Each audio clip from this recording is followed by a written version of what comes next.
Hello out there in YouTube land. Welcome back.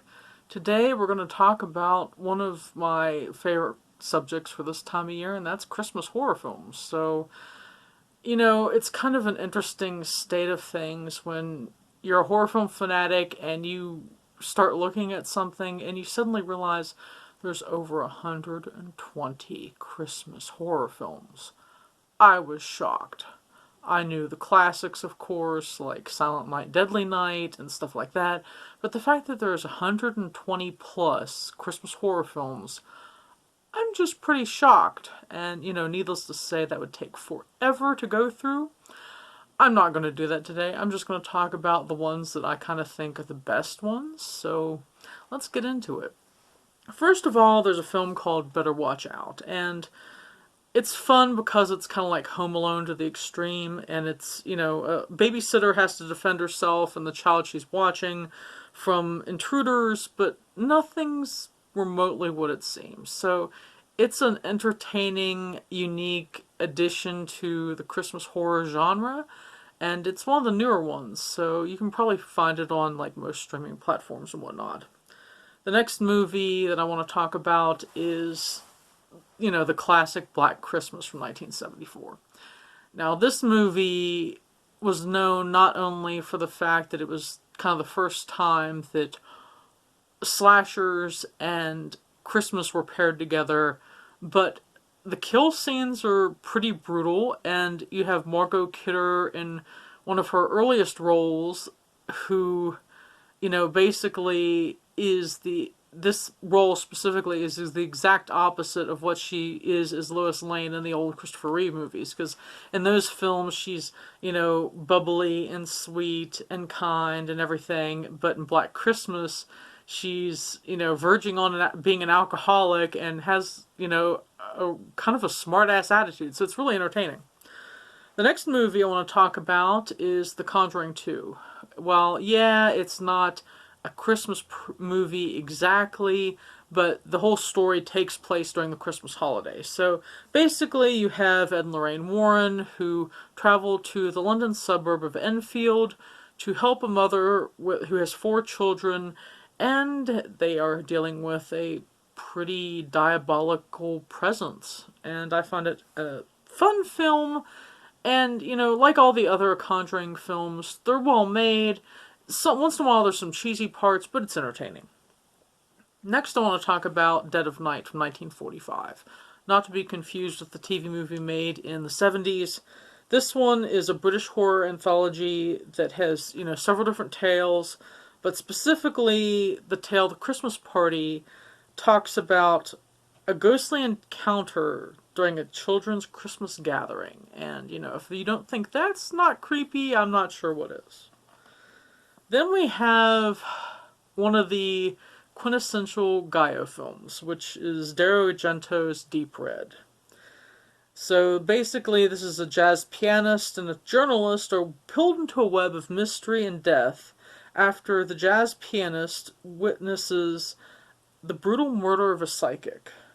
This isn't about Christmas, but the holiday is really meaningful to the killer, and it's shown in flashbacks. Now, from watching our channel for a bit that we can't talk about a list of horror films without including, at least one, super cheesy movie.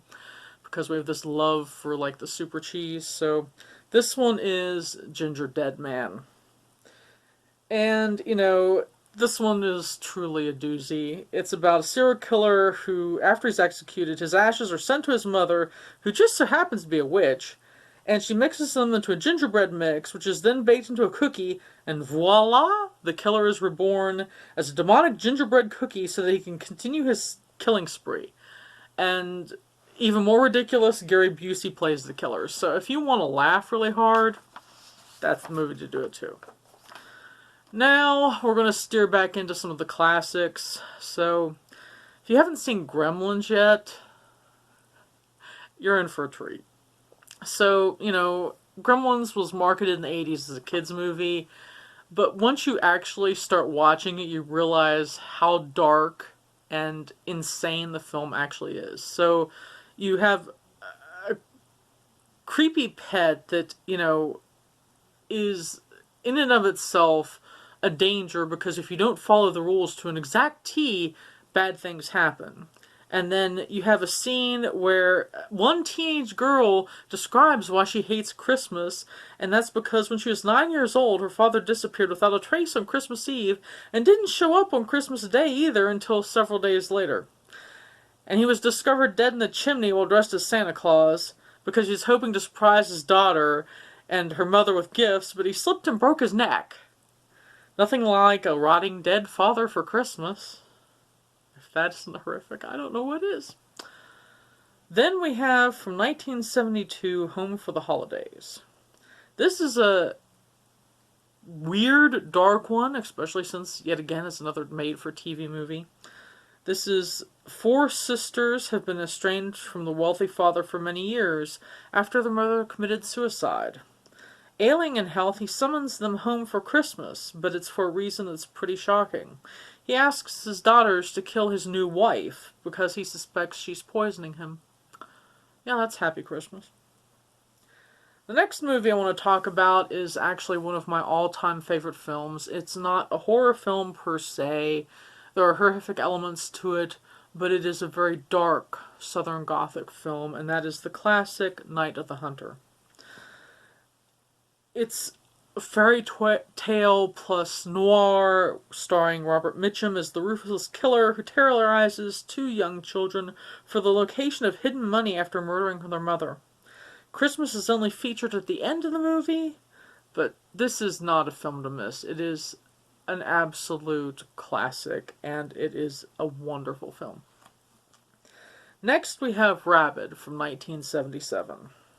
Yes, the vampire armpit movie takes place during Christmas time. Bet you didn't notice that one.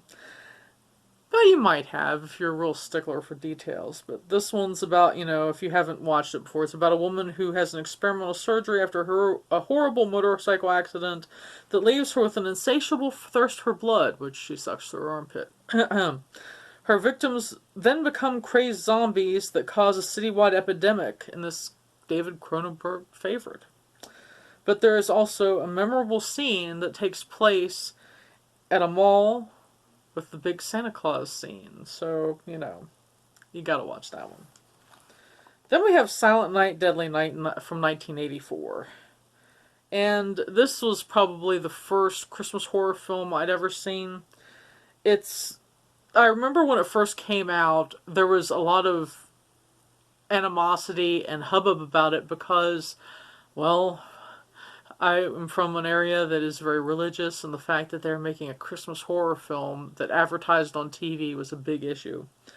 But the synopsis of this one is, after his grandfather tells him that Santa punishes the naughty, little Billy sees his parents being murdered by someone dressed as Santa Claus.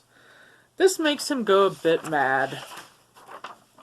And when he leaves the orphanage at the age of 18, Billy becomes the killer Santa to punish those he considers naughty.